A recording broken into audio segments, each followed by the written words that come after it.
Seguimos avanzando en la mañana del espectador. A las 8 de la mañana y 20 minutos recibimos con gran gusto al senador de la República, Ope Pasqué. Buen día, Ope, ¿cómo anda? Buen día, Daniel, ¿qué tal?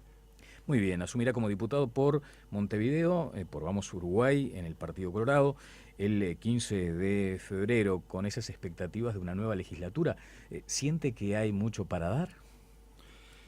Sí, yo siento que sí, creo que eh, digamos, me siento útil en esa función, creo que además se da una cosa rara en el Parlamento Nacional, A ver, que es que a cuénteme. diferencia de lo que pasa en muchos otros ámbitos de la sociedad uruguaya, hay pocos abogados, faltan abogados. Bueno, yo soy abogado, creo que ahí puedo hacer un aporte desde el ángulo, digamos, jurídico, a un montón de temas que más allá de las discrepancias políticas que pueda haber, necesitan siempre una infraestructura jurídica y bueno, me siento útil colaborando en eso, El ¿no? presidente Mujica ha hecho algunas reflexiones respecto a la integración de los ámbitos parlamentarios, ha entendido que muchas veces es bueno que gente común y corriente ocupe también esos lugares y a veces también la ha emprendido contra universitarios. Sí, yo creo que es un error en el que reincide esporádicamente el presidente, se ve que está convencido de eso, es algo así como el elogio de la ignorancia, ¿no? Es decir, da la impresión que desde su perspectiva, cuanto uno menos sepa, más honesto, más sencillo, más virtuoso es. Entonces sería como decir, bueno, si mañana nos tenemos que hacer, que tenemos que una enfermedad seria, en vez de ir a un médico, vamos a ver a alguien que no sepa tanto, pero que se maneje con algunos yuyos, que haya tenido una abuela que haya vivido más de 100 años, que capaz que se sabe más o menos cómo hay que hacer las cosas. Y si tenemos un juicio en un tema importante, en vez de ir a ver algún abogado, vamos a ver a algunos de esos que ejercen como procuradores sin título alguno, que son como curanderos del derecho y que siempre saben de todo. Pero ¿no le Yo parece no creo en eso. caricaturizar demasiado esta postura del presidente, que ha entendido que también el Parlamento no debe ser un coto, un ámbito reservado exclusivamente a los abogados, por ejemplo, a los doctores? Reservado a nadie, porque en definitiva el Parlamento se integra con aquellos a quienes la gente vota. Entonces, si la gente decide que esta persona me representa, yo voto por ella, bueno, esa es la legitimidad. Ahora, a partir de la legitimidad, que es algo que tienen que tener todos los que estén sentados allí, solamente pueden estar si la gente los vota, lo deseable es que puedan cumplir de manera idónea con sus funciones. ¿Y qué ha pasado en estos años? Hemos tenido manifestaciones o expresiones de la sociedad en el sentido de, che, qué bien que están haciendo las leyes, qué técnica depurada, qué fineza jurídica, son tan técnicos que a veces hasta cuesta entender. No, no, nos dicen lo contrario. Che, es un desastre, la calidad de las leyes ha bajado mucho, el colegio de abogados se ha quejado, uno a veces lee los textos que uno mismo votó y bueno, se da cuenta de que la crítica es justificada, entonces yo digo, acá no es que está sobrando la técnica, yo creo que está faltando. El senador Bordaberry en su momento había apelado a una revisión de esos procedimientos, de modo tal de aprender a redactar proyectos de ley. ¿En qué quedó eso, Pasqué? No se ha concretado, fue una propuesta que hizo Pedro, que recuerdo incluso que donó a la biblioteca del Palacio un manual de estilo del diario El País, a ver si ayudaba a redactar mejor, que es algo realmente necesario, pero esas cosas no han prosperado. Pero más allá de los problemas de redacción, que los hay, basta leer las cosas que se aprueban, hay problemas de conceptos jurídicos que son más profundos, ¿no? Y que es el problema, digamos, la consecuencia de no tener gente versada en derecho cuando se trata de elaborar normas jurídicas. En un primer momento puede parecer simpático, bueno, no importa, acá estamos la gente común, vamos arriba, lo hacemos igual, jajaja. Ja, ja. Después viene la sentencia de la Corte que dicen que esto es inconstitucional y aquello también, y vienen los problemas políticos, los disgustos, la frustración y la gente que no entiende cómo es que están allí 130 legisladores todavía no saben hacer las cosas bien. Senador Pasqué, cuando comenzaba la entrevista atendía a ese aspecto que tiene que ver con la posibilidad de que el Partido Colorado aporte a la legislatura y se lo planteaba porque una de las principales cuestiones que han sido sometidas al debate en estos años tienen que ver con aquello de las mayorías del Frente Amplio. El presidente electo, Tabaré Vázquez, ha manifestado ahora otro perfil aparentemente y señala que la oposición tomará conocimiento de aquellas iniciativas del Poder Ejecutivo para que discuta, debata y aporte sobre ellas. Bueno, vamos a ver. el movimiento se demuestra andando, ¿no? La oposición normalmente toma conocimiento de las iniciativas del Poder Ejecutivo cuando llegan al Parlamento, y ese es un ámbito donde existe la oportunidad de trabajar, de aportar, en la medida que se respeten ciertos tiempos parlamentarios. Lo que ocurre es que a veces hay urgencias políticas y entonces se saltean las etapas de estudio en las comisiones correspondientes del Parlamento. Otras veces los estudios se hacen, pero uno tiene la impresión de que es algo así como el cumplimiento de una formalidad. Llaman a los profesores de esto, de aquello, vienen los profesores y dicen, mira, esto está mal, esto es inconstitucional, aquello no se puede hacer por tal razón. Los escuchan y dicen, muchas gracias, buenas tardes, después van y votan exactamente eso mismo que el invitado dijo que no se podía hacer, que no era correcto. ¿Teme que se recorre ese mismo camino o se avisora cierto cambio en la actitud del Poder Ejecutivo? Yo por ahora no avisoro nada, digo, pero decía, el movimiento se demuestra andando, vamos a ver en los hechos cómo ocurren las cosas. Yo creo que el Frente, que ganó por tercera vez con mayoría propia, con mayoría parlamentaria, tiene derecho a gobernar, a proponer su agenda al país y a llevarla adelante. Eso es perfectamente legítimo, políticamente, además lo que corresponde, porque si la gente por tercera vez consecutiva le da la mayoría en el Parlamento, les está diciendo, gobierne, que estamos de acuerdo con lo que ustedes hacen y quieren hacer. O sea, con respecto a la mayoría no hay derecho al pataleo. Absolutamente ninguno. Y además es natural, es hasta debido, diría yo, que esa mayoría trate de llevar adelante el programa por el cual la gente la votó. Eso es totalmente legítimo. Ahora, la parte de la oposición, ¿cuál es? Que también tenemos derecho a conocer de qué se trata, conocer, digamos, a fondo de qué se trata, no la superficie de los temas, los titulares, y después cuando pedimos, por ejemplo, los contratos del asunto de qué se trate, nos dicen, eso no, porque eso es confidencial. Nosotros tenemos derecho a saber, eso es fundamental. Y a partir de que tomamos conocimiento, bueno, podemos aportar. Nuestros aportes serán recibidos o no, eso es de resorte de la mayoría, pero tenemos derecho a conocer cabalmente las cosas y a que tengamos un tiempo mínimo para decir, mire, nos parece que esto está mal, le proponemos esto otro que nos parece mejor y luego la mayoría resolverá. El 2 de marzo estaría planteado ya un primer asunto importante. Gente muy cercana al presidente electo ya ha anunciado que de las primeras iniciativas del Poder Ejecutivo será aquella que tiene que ver con colocar las fiscalías bajo la órbita de la Presidencia de la República mediante un proyecto de ley. Su primera consideración sobre ese punto. Creo que es equivocado y que además, tal como se presenta la iniciativa, tal como se anuncia que será, a mi juicio van a incurrir en la que tal vez sea la primera inconstitucionalidad del periodo. A ver dónde está la inconstitucionalidad. Porque se anuncia que van a pasar el Ministerio Público, las fiscalías, a la Presidencia de la República. Bueno, esto no lo pueden hacer, porque en nuestro sistema constitucional la Presidencia es lo que se llama un órgano de competencia cerrada. Puede hacer aquello que la Constitución dice que puede hacer, que es el presidente puede por sí solo designar a los ministros, designar al secretario de la presidencia, al prosecretario de la presidencia, al director de la OPP. Puede ser que se me escape alguna cosa más, pero eso es esencialmente lo que puede hacer. Y no hay una cláusula que diga, y además podrá hacer todo aquello que la ley le cometa. Eso no existe. Lo tienen otros organismos, como por ejemplo la Suprema Corte de Justicia, la Corte Electoral, donde la Constitución dice, harán esto y aquello, y además lo que la ley les cometa. Para la Presidencia de la República no hay una cláusula así, por eso se dice que es de competencia cerrada. Puede hacer lo que la Constitución dice que puede hacer y no figura naturalmente el tema del Ministerio Público. En nuestro sistema, el centro del gobierno que tiene la generalidad de los cometidos de gobierno no es la Presidencia de la República, es el Poder Ejecutivo que se compone del presidente y el ministro o ministros respectivos o el Consejo de Ministros.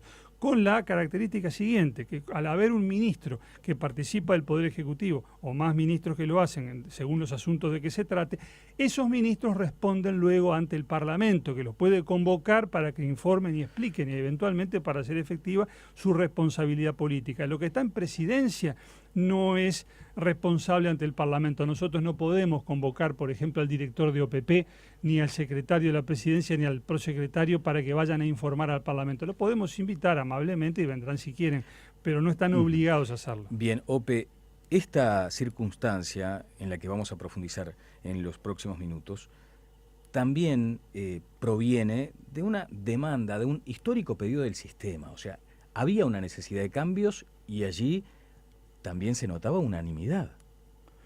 Sí, claro, pero no en el sentido en que viene esta propuesta de cambio, sino en el sentido exactamente contrario. A ver. Y el consenso era para el otro lado, no para este. El consenso que se había gestado ya en la comisión que redactó el anteproyecto de Código del Proceso Penal, que es el marco en el que hay que ver todo esto, en el nuevo Código de Proceso Penal que va a regir, si todo va bien, a partir del año 2017. La comisión que elaboró el anteproyecto de ese código, que yo integré además como representante en aquel momento del Colegio de Abogados, estamos hablando de antes del 2009, decía que el nuevo Código del Proceso Penal, que le asigna a los fiscales un rol que no han tenido nunca en la historia del Uruguay, que es el de conducir la investigación penal, bueno, que ese cambio importantísimo a nuestra legislación procesal penal requería un complemento indispensable, un elemento fundamental que era la independencia de los fiscales y el ubicarlos institucionalmente por fuera del Poder Ejecutivo. Es sobre esto que cuajó el consenso, primero en esa comisión a la que aludí, y luego en la Comisión de Constitución del Senado, que trabajó en el estudio de este proyecto, y donde estábamos todos de acuerdo en que esto tenía que ser así. Más el actual Poder Ejecutivo, el que está en funciones hoy, compartí este punto de vista porque cuando envió al Parlamento el proyecto de ley con el nuevo Código del Proceso Penal, en la exposición de motivos decía, un complemento indispensable de esto, un elemento fundamental de todo esto es darle una nueva ubicación institucional al Ministerio Público. Y estamos todos de acuerdo en que tenía que ser fuera del Poder Ejecutivo y que en este año, o en el próximo, de preferencia en este año el 2015, el nuevo Parlamento iba a sancionar una nueva ley del Ministerio Público o de Fiscalías, como se denominaba el proyecto que remitió el actual Poder Ejecutivo. Y ese nuevo marco legal iba a ubicar a los fiscales fuera del Poder Ejecutivo. Acá se hace otra cosa. Se les va a enviar, ahora parece que por ley, como por lo menos eso, no ya por decreto, como se dijo de entrada. Quedó bastante explicitado. De hecho, estuve hablando con el futuro prosecretario de la Presidencia, dice además, o alude a un artículo de la Constitución, al 174, que tiene que ver con los ministerios, y hace inciso segundo, o sea que allí este asunto es materia de ley y no de decreto. Pero lo van a mandar a Presidencia y no van a crear ese servicio descentralizado que era el objeto del acuerdo entre todos los partidos, sin demasiadas precisiones, pero el concepto central era ese: saquemos a los fiscales del Poder Ejecutivo, hagamos del Ministerio Público un servicio descentralizado. Ope, la oposición va a tomar conocimiento del proyecto de ley, me lo dijo anoche Roballo. ¿No les satisface ese aspecto? De pronto, allí no podrá plantearse una revisión para que no vaya camino a una declaración de inconstitucionalidad o un planteo de la oposición en ese sentido. Sí, por supuesto, lo vamos a hacer porque hay proyectos presentados. Yo presenté un proyecto de ley, creo que fue en el año 2012, que fue el primero, por lo menos en esta legislatura que termina, en ese sentido, es decir, hacer del Ministerio Público un servicio descentralizado. Y tiempo después ingresó al Parlamento un proyecto de ley remitido por el Poder Ejecutivo, que fue redactado materialmente por el actual fiscal de Corte, el doctor Díaz, que va en el mismo sentido, hacer del Ministerio Público un servicio descentralizado. Ahí estamos básicamente de acuerdo. Podemos discrepar en un aspecto o en otro, en un matiz o en otro, pero hay acuerdo sobre eso, y los legisladores de todos los partidos que estábamos en la Comisión de Constitución del Senado compartíamos el mismo enfoque. O sea que lamento que el nuevo gobierno se aparte así de algo que ya estaba virtualmente acordado. El propio fiscal de Corte, usted lo acaba de mencionar, Jorge Díaz, manejó su aspiración de que el Ministerio Público quedara por fuera del Poder Ejecutivo. Con la reforma del Código del Proceso Penal, los fiscales adquirirán un rol protagónico en la investigación y presentación de todas las causas judiciales, según usted lo detallaba, y se refuerza sensiblemente su rol frente a los magistrados. Roballo indica claramente que lo que no está en duda ni en discusión es la independencia técnica. Eso está fuera de discusión. ¿Ustedes allí también advierten cierto riesgo de que se pierda independencia técnica por esa dependencia posible del Poder Ejecutivo? Yo creo que puede darse, no es una consecuencia fatal y necesaria, pero puede darse, y me parece que... Pero en atención a qué circunstancias usted entiende que se comete ese riesgo. Y se puede dar ese hecho de la pérdida de independencia, porque cuando hay decisiones importantes que dependen de un jerarca, que es un jerarca absolutamente político, como es el Poder Ejecutivo, ni que hablar la Presidencia de la República, de pronto hay cierta sensibilidad, en fin, a a cuidar una buena relación con ese jerarca para evitar complicaciones. Permeabilidad a la presión. A la presión, sí. Por ejemplo, vamos a aterrizar esto en algo que ya sucedió, porque si no estamos solamente especulando sobre lo que puede suceder. El anterior fiscal de corte era el doctor Rafael Ubiría, usted recuerda, actualmente Procurador General del Estado de lo Contencioso Administrativo. En determinado momento, cuando se cuestionó la constitucionalidad del IRPF, creo que el aplicado a las jubilaciones, el doctor Ubiría, como fiscal de corte, dictaminó a favor de la inconstitucionalidad planteada, es decir, él entendía que la ley era inconstitucional. Tesis que en definitiva no prosperó porque la Suprema Corte de Justicia primero acogió la demanda y en una segunda, con una nueva integración, porque se jubiló una de las personas que hacían la mayoría a favor de la inconstitucionalidad, luego cambió la jurisprudencia y dijo no, esto no es así, en fin, desestimó el planteo del fiscal. Pero bastó ese dictamen del fiscal Ubiría en contra de una ley a la que el gobierno le daba gran importancia política para que cayera en desgracia. Entonces lo que significó eso fue que a partir de ahí la Fiscalía de Corte y todo el Ministerio Público pasaron a ser, digamos, las cenicientas del presupuesto. Hubo aumentos presupuestales prácticamente para todo el Estado en aquellos años, los de la presidencia anterior. ¿Pero quedaron de rehenes entonces presupuestalmente de esa rencilla? Sí, claro, porque a partir de ahí no recibieron ninguna clase de mejora ni de apoyo.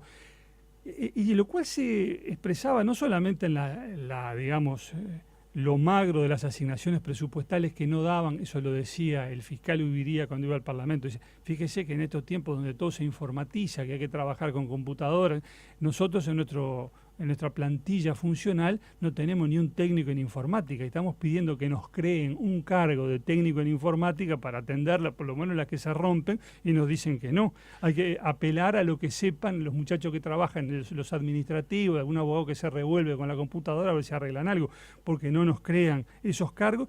En un tiempo, Daniel, que fue de creación de cargos a diestra y siniestra y de aumento del gasto público en todas las direcciones. A la Fiscalía de Corte, al Ministerio Público, cuando estaba Ubiría al frente, le pusieron la lápida encima y cuando además el fiscal proponía, bueno, quiero trasladar al fiscal de acá para allá, ascender a fulano a mengano, los trámites del Ministerio de Educación y Cultura demoraban meses, cajoneaban los expedientes, porque el fiscal era persona no grata después de aquel dictamen. Eso es lo que compromete la independencia técnica. Me permite una anécdota para que creo que ilustra vívidamente esto. Usted sabe que cuando se elabora el presupuesto van los ministros al Parlamento y van con todos los directores y jerarcas de las reparticiones del ministerio. Me acuerdo cuando llegaba el ministro de Educación y Cultura, llenaban prácticamente la sala del anexo del Palacio Legislativo donde sesiona la Comisión de Presupuesto y era tanta la gente que iba. Bueno, al fiscal de Corte no lo llevaban, no integraba la delegación ministerial. Tenía que pedir audiencia después, en esas audiencias que la Comisión de Presupuestos reserva a la sociedad civil, cuando van los clubes deportivos, las asociaciones patrióticas, las comisiones de fomento. Bueno, ahí venía entre una sociedad criolla nativista y algún club deportivo de barrio, venía el fiscal de corte a hablar de los problemas de la Fiscalía. Esas son las consecuencias de haber opinado con independencia en aquel asunto. Usted entiende entonces que con la actual configuración que se está planteando y que además se lo determina como una de las primeras iniciativas parlamentarias que tiene previsto el Poder Ejecutivo entrante, puede darse esa situación de presiones por la vía presupuestal. Quiere decir que quien no se alinea pierde. Exactamente, y lo que me parece peor de todo es lo siguiente, que el nuevo Código del Proceso Penal cambia totalmente el sistema y va a ser necesario que todos convenzamos a la ciudadanía de que el sistema es bueno, va a ser necesario conseguir el apoyo ciudadano para ese nuevo código, porque un código es siempre una obra política. Entonces no bastará con que los fiscales sean efectivamente independientes, van a tener que exhibir que lo son, van a tener que tener la apariencia de independencia para que la gente se convenza de que el nuevo sistema es bueno, porque los fiscales van a poder conducir la investigación, pero también van a poder decir que en determinados casos no los van a investigar, posibilidad que actualmente no tienen, pero que van a tener con el nuevo código, decir, bueno, yo esto no lo voy a investigar, ¿por qué? Y bueno, porque entiendo que los hechos denunciados no constituyen delito, o el delito que pudo haberse cometido está prescripto, o no tengo elementos para investigar. En fin, hay una serie de razones por las cuales el fiscal puede no investigar o puede dar por terminada la investigación. Entonces, si la gente sospecha que en tal causa no se investiga porque está involucrado fulanito que tiene tal conexión política, entonces ese sistema se desprestigia. nos ponemos a la opinión pública en contra de un nuevo régimen procesal que tiene que tener el apoyo de la población. Para eso los fiscales tienen que ser independientes y además tienen que parecerlo, me parece fundamental. 8 de la mañana, 44 minutos, seguimos en diálogo con el señor senador Ope Pasqué a propósito de la conversación que mantuve anoche con Juan Andrés Roballo. 3 precisiones que me realizó. La ministra hablaba de proyecto de ley en las reuniones que mantenía con Roballo, quiere decir que está laudado aparentemente ese concepto que manejó sobre la posibilidad de un decreto. La independencia técnica de los fiscales está fuera de discusión y el diseño institucional tiene muy presente la jerarquía que deben tener los organismos y los funcionarios que están cumpliendo esta labor. Se cuela un tema que tiene larga data en cuanto a la discusión y que aparece cada vez que se mencionan estos cambios, y es el Ministerio de Justicia. Brevemente, Ope, porque no es el tema central, su consideración sobre el tema y el momento que se utiliza para debatir sobre él. Ahí está, yo creo que lo del momento y la circunstancia es clave. No se trata de discutir la teoría de un Ministerio de Justicia como tantos países lo tienen, países democráticos que no merecen ningún reparo.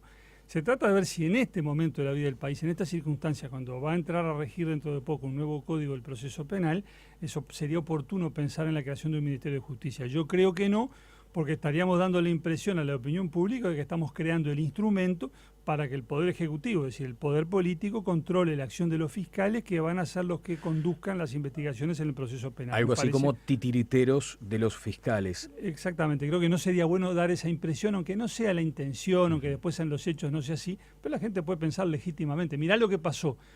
A fulanito que cometió un abuso de funciones lo procesaron con prisión porque no es del palo del gobierno. Pero a menganito, que lo procesaron por el mismo delito, abuso de funciones, y ese fue sin prisión porque, bueno, ese sí es del palo. Capaz que tuvo algo que ver el ministro de Justicia. ¿Me explico? Sí. Evitemos esa suspicacia y no creemos una figura con la cual hemos vivido en paz los uruguayos desde 1830 hasta ahora sin Ministerio de Justicia y nos arreglamos bien. No es momento de crearlo, me parece a mí. Hay quienes temen la posible argentinización del sistema judicial. Bueno, sí, me parece que es una cosa que tenemos que tener muy presente. Vemos lo que está pasando, la forma increíble en que se ha politizado la justicia, la actuación de los órganos jurisdiccionales y aún del Ministerio Público en Argentina. Sabemos que estamos siempre expuestos a un efecto contagio de lo malo, no siempre desgraciadamente de lo tanto bueno que tiene la sociedad argentina, pero de lo malo sí. Estamos viendo lo que está pasando estos días con el fiscal Nisman, con todas esas cosas que han ocurrido. Entonces evitemos hasta la mínima posibilidad de que alguien piense que acá vamos por el mismo camino y que queremos crear fiscales dóciles al poder político de turno. Vayamos a algunos temas de coyuntura política. En la tarde de hoy se reunirá el Comité Ejecutivo Nacional del Partido Colorado, lo decíamos temprano. Allí se definirá si aceptan o no aquellos cargos ofrecidos por el presidente electo Tabaré Vázquez para el próximo gobierno. ¿Tiene una opinión formada sobre este punto? Sí, yo tengo una opinión personal, no me he reunido con otros compañeros, justamente lo vamos a hacer hoy en el Comité Ejecutivo, pero a mi juicio hay que aceptar la participación porque es la forma de tener acceso a información que de otro modo nos puede resultar inaccesible. Le digo por qué, porque en todos estos años uno ha visto cómo hace pedidos de informe que se contestan tarde, mal y nunca, meses después, años después o simplemente no se contestan. Cuando uno apela a la ley de acceso a la información pública, como yo lo he hecho, muchas veces se topa con que le dicen, no, mire, esto es confidencial. Que es una de las causas que la ley establece como fundamento para denegar la entrega de la información. Y nosotros necesitamos saber. Los representantes de la oposición, como le decía al principio, tenemos que controlar, es nuestra función y para eso tenemos que saber qué es lo que pasa. Yo creo que los representantes en los entes pueden cumplir esa función siempre y cuando sean personas con la capacidad técnica, digamos, necesaria para entender de qué se trata, con la capacidad política para averiguar, preguntar lo que tienen que preguntar, y con la personalidad necesaria para plantarse cuando tengan que hacerlo, para pedir que los órganos de sus partidos los reciban a informar lo que tengan que informar cuando corresponda, es decir, para cumplir a cabalidad ese rol, que no va en desmedro de su participación en la gestión normal del ente. Sobre esto habla la experiencia de todos estos años con mucha más elocuencia de lo que pueda tener yo. Nadie puede decir que los directores de la oposición en estos años han sido un palo en la rueda de las empresas públicas, no ha sido así, han colaborado de buena fe, lealmente en la gestión, y cuando los directores de Vamos Uruguay, por ejemplo, se fueron de sus cargos porque así lo decidió el sector, quería apuntar a ese aspecto, sí. Los comentarios, los términos en los que fueron saludados y despedidos por sus compañeros de directorio fueron muy positivos y entusiastas, y agradeció su aporte. Ahora, eso indica, por ejemplo, que debe haber un compromiso con la gestión, con los postulados que determine, por ejemplo, el Poder Ejecutivo. Cuando uno integra un directorio, se compromete con el plan. Yo creo que se compromete con el buen funcionamiento de la empresa. Ahora, ante las ideas que propongan los representantes del gobierno, los representantes designados a propuesta de la oposición tienen que tener absoluta libertad de crítica. Apoyarán aquello con lo que coincidan, con lo que les parezca positivo, y no apoyarán aquello que les parezca negativo. Sería absurdo pretender que la gente de la oposición va para decir amén a todo, les guste o no les guste. Usted mencionaba el caso del retiro de los directores colorados del sector Vamos Uruguay. ¿Lo advierte hoy como un error? ¿En aquel momento se cometió un error? Sí, yo creo que en ese momento el sector tomó una decisión que la perspectiva de los años nos demuestra que fue equivocada. Fue una reacción muy digna frente al destrato que recibían nuestros directores del presidente de la República. En el Parlamento, además, yo lo recuerdo en el Senado, cada vez que discutíamos algún tema se nos decía, bueno, pero ustedes no se opongan tanto a esto, no discutan tanto, miren que tienen sus directores en los entes. Era como si el precio tuviera que ser la aquiescencia. Entonces fue una reacción airada, una reacción digna frente a esa situación.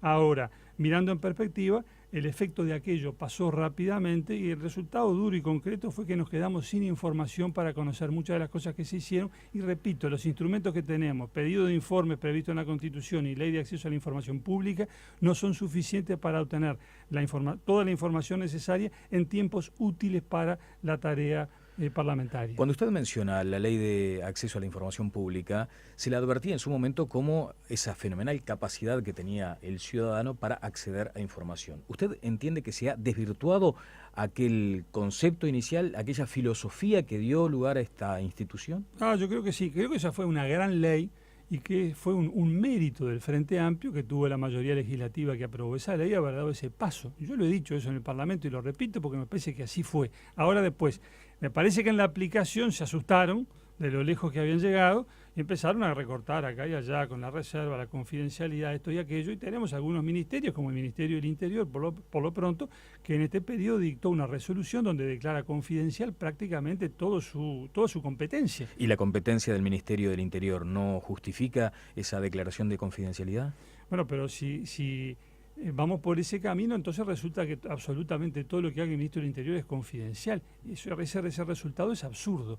Puede ser, sí, que algunos temas muy delicados, ciertas investigaciones, ciertas cosas, eso quede protegido del conocimiento público, pero no puede ser que todo lo que haga el Ministerio del Interior, prácticamente todo, no se pueda conocer. Eso queda sustraído del control democrático. Faltan 9 minutos para las 9 de la mañana. Vamos a una breve pausa y cerramos con el senador Ope Pasqué, a quien le consultaré por esta campaña para las municipales. Un comentario puntual. ¿Está con expectativa de que se alcance alguno de los objetivos que se ha trazado el Partido Colorado? Bueno, yo espero que así sea, que podamos hacer de esta elección de mayo, no en Montevideo, no un paseo de los candidatos del Frente, sino una elección realmente competitiva, donde podamos generar la posibilidad de triunfo electoral. ¿Y el Partido Colorado eligió bien? Yo creo que eligió bien, que tenemos un buen candidato en el doctor Ney Castillo, que ya fue nuestro candidato en la elección pasada y que votó en Montevideo mejor de lo que habíamos votado en la elección nacional, porque en la elección nacional habíamos tenido un 15% en Montevideo, en el Castillo llegó al 17%, o sea que votó mejor que el partido en la elección nacional anterior. Eso demuestra que anduvo bien. ¿El caso de Novik? Sobre eso resolverá hoy la convención si habilita o no esa tercera candidatura. ¿Su postura? Mi posición personal es contraria. ¿Por qué? A esa habilitación. Por varias razones, pero fundamentalmente por lo siguiente, sin ningún cuestionamiento personal. Yo no conozco al señor Novik, no tengo nada en contra, más bien tengo cierta predisposición a favor porque tiene 2 hijos que juegan en Peñarol. Pero digo, la Concertación, el partido de la Concertación es una coalición de partidos, el Partido Colorado y el Partido Nacional. ¿Podríamos admitir a otro partido, a otra agrupación o sector político en la Concertación, en la coalición? Pero me parece que no tiene sentido decir la coalición la conforman el Partido Colorado, el Partido Nacional y el señor fulano de tal.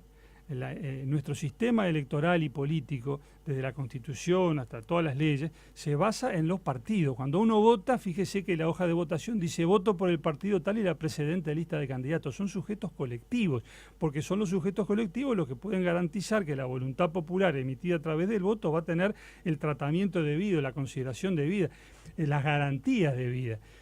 Pero que una persona física diga yo soy candidato a esto, bueno, si mañana lo eligen, la ciudadanía lo vota. Esa persona, ¿a quién va a responder políticamente hablando? Solo a sí mismo, porque partido no tiene, agrupación no tiene. Yo no he visto acá ciudadanos que se hayan manifestado a favor de la candidatura de esta persona. Bueno, mire, se constituyó un grupo, publicaron un manifiesto en los diarios, hay una asamblea, hay no sé si son centenares o miles de personas detrás, un sujeto colectivo que respalda esto. ¿Pero por qué es el Partido Colorado el que debe validar esta candidatura? Se requieren los dos, las dos voluntades, la del Partido Nacional, que ya dijo que está de acuerdo, sí, y el Partido Colorado, que decidió cuando aprobó la concertación que se iba a pronunciar sobre el tema de una tercera candidatura a través de su convención nacional. Eso nos lo impusimos nosotros, para darle a todo el tema el carácter más absolutamente democrático y transparente. Hoy vamos a decidir eso, y yo, por estas razones que le estoy exponiendo, creo que no tenemos que habilitar a una persona física a que se siente en pie de igualdad con los partidos de la coalición, porque entonces no le estaríamos dando a la ciudadanía las garantías, la seguridad, las tranquilidades que tiene que tener, y estamos asumiendo responsabilidades políticas nosotros por alguien a quien no controlamos de manera alguna, que es una persona ajena tanto al Partido Nacional como al Partido Colorado. Nos queda apenas un minuto a cuenta de seguir hablando más adelante. Senador Pasqué, se está planteando ahora la posibilidad de un sistema de voto cruzado en las próximas elecciones municipales de mayo, o sea, elegir un candidato a intendente por un partido y eventualmente la plancha de alcaldes por un partido distinto. Breve comentario. Sí, yo estoy a favor de esa iniciativa, creo que es correcto, que eso va en beneficio del elector, aumenta su libertad y no perjudica la gobernabilidad porque se trata de ámbitos distintos. Una cosa es el gobierno del departamento, la intendencia del departamento y la junta departamental, otra cosa es el ámbito del municipio, y creo que ahí potenciamos la libertad del elector, de manera que yo estoy rotundamente a favor de esa posibilidad. Ha sido muy amable. Muchas gracias a usted. El señor senador Ope Pasqué.